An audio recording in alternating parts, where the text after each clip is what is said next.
கிறிஸ்துவுக்குள் அன்பான காலைக்கதை நிகழ்ச்சி நேயர்களே, மீண்டும் இந்த நாளிலும் கூட இயேசுவின் புண்ணிய நாமத்துல உங்களோடு கூட இணைவதில் மிகுந்த மகிழ்ச்சி அடைகிறேன். இந்த நாளிலும் தேவன் உங்களோடு கூட இடைப்பட்டு நீங்கள் ஆசிக்கிற எல்லா காரியத்தையும் உங்களுக்கு ஆசீர்வாதமாக தர தேவனத்துல நாம் எல்லோரும் அண்டி சேருவோமாக. இந்த நாளிலும் நமக்கு வருகிற வாக்குத்தத்தத்தின் செய்தி எங்கிருந்து அப்படின்னு பார்த்தீங்கன்னா, 1 தெசலோனிக்கேயர் 5ஆம் அதிகாரம் 14வது வசனம்.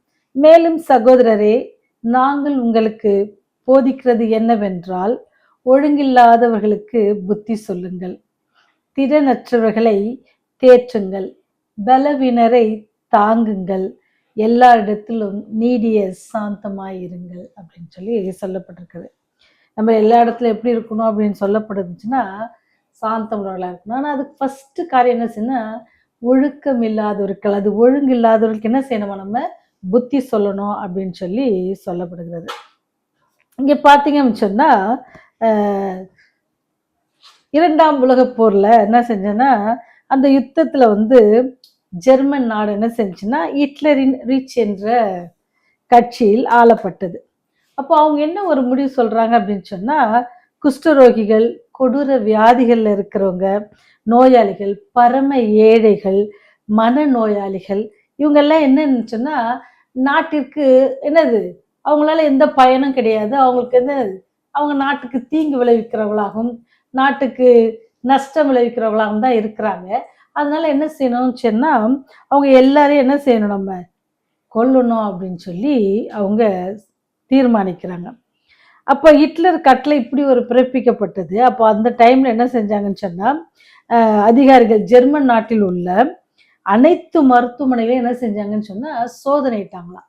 சோதனையிடும் பொழுது யார் ரொம்ப சிக்காக இருக்கிறாங்க, அவங்களால ஒன்றுமே பண்ண முடியாது, ஒருவேளை மென்டலாக இருக்கலாம், இல்லைன்னா அவங்க பெரிய வியாதியால் கண்டிப்பாக அவங்களுக்கு மரணம் இருக்குது அப்படின்ற இருக்கிற தருவாயில் அப்பேற்பட்ட ஆட்கள்லாம் அவங்க சிலர் எந்திச்சு நடக்கவே முடியாது, பேரலைஸ் ஆனவங்க, இப்படி ஒவ்வொரு பார்த்து அவங்க என்ன செய்கிறாங்கன்னா அப்படி கண்டுபிடிக்கிறாங்க. அங்கே இருக்கிற ஒரு மருத்துவமனையில் என்ன அப்படின்னு சொன்னால், பெரிய ஒரு மருத்துவமனை, அந்த மருத்துவமனை என்ன செஞ்சாங்கன்னா கண்காணிக்க ஆரம்பித்தாங்க.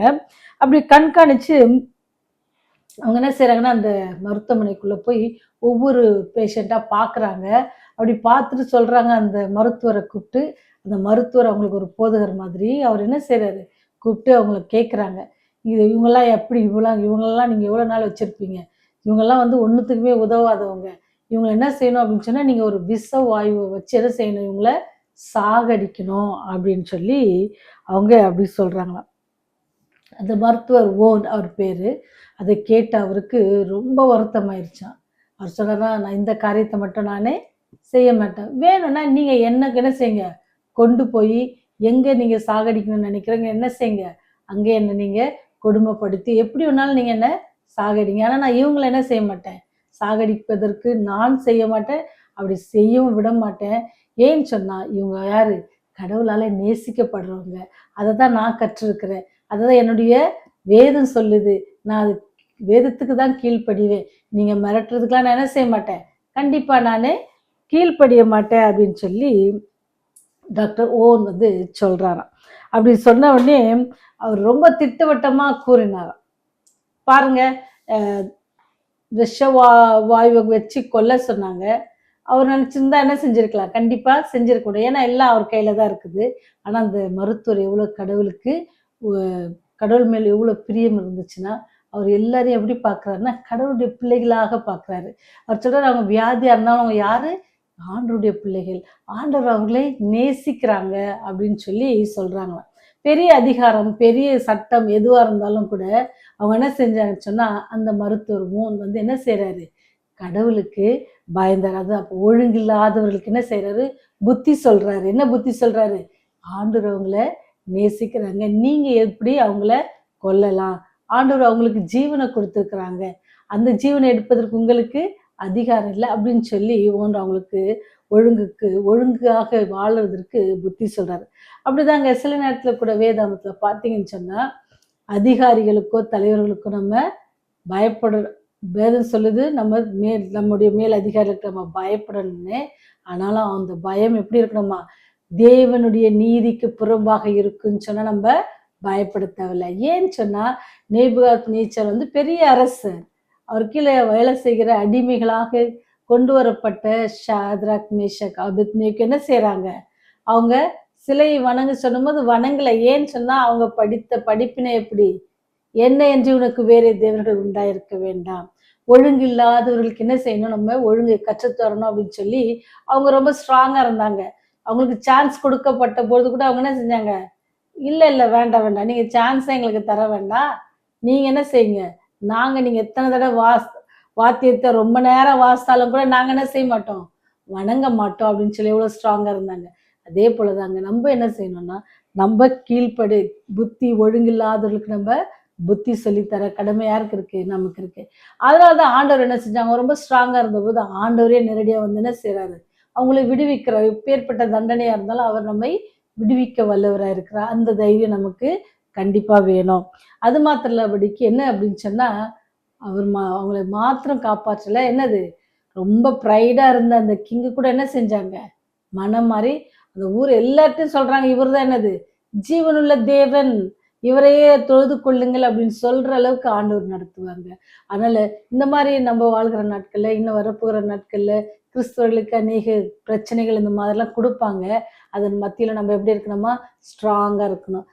தேவனுக்கு பிரியமுள்ளவர்களாக நாம இருக்கணும். எப்படி? உதவி செய்யணும், தேற்றணும், கைவிடப்பட்டவர்களுக்கு ஆதரவு தரணும். இந்த மாதிரியான காரியங்களை நீங்களும் நானும் செய்வதற்கு தேவன் உங்களை என்ன செஞ்சிருக்காரு? இந்த நாளை காண செய்திருக்காரு. இந்த இன்னொரு நாளைக்கு கூட உங்களுடைய ஆயுசு நாட்கள், என்னுடைய ஆயுசு நாட்களும் கூட்டி கொடுத்திருக்கிறாங்க. அந்த தேவனுக்கு நம்ம நன்றி சொன்ன விதமாக ஒழுங்கில்லாதவர்களுக்கு நம்ம என்ன செய்யணும்? புத்தி சொல்லணும். அது மாத்திரம் அப்படிக்கு நம்ம என்ன செய்யணும்? ஆண்டவர் சொல்றாரு, மனிதர்களை காப்பாற்ற அவளுக்கு உதவி செய்வதே நமது குறிக்கோளாக இருக்க வேண்டும். இதுல யாராவது கஷ்டப்பட்டு வேதனைப்பட்டு கண்ணீரோடு இருப்பாங்கன்னு சொன்னா அவங்களை நம்ம என்ன செய்யணுமா? ஆற்ற வேண்டும், தேற்ற வேண்டும் அப்படின்ட்டு சொல்றார். இன்னைக்கு ஒரு மனிதனுக்காக நம்ம உதவி செய்யணும்னு நம்ம தீர்மானிக்கணும்.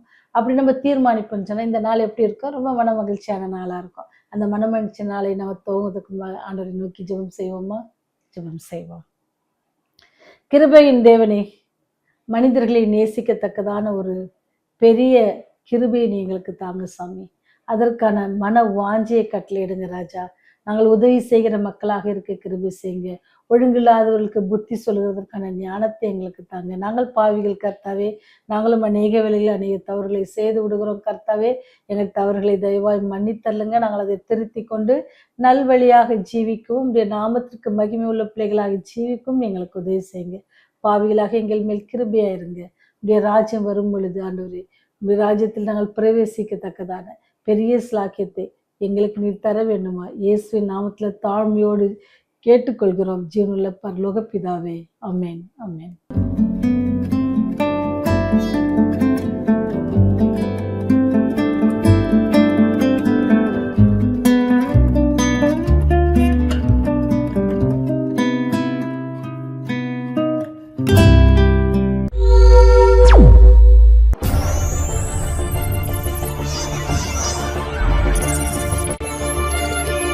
நீங்கள் பார்த்துக் கொண்டிருப்பது உங்கள் ரிவைவல் டிவி.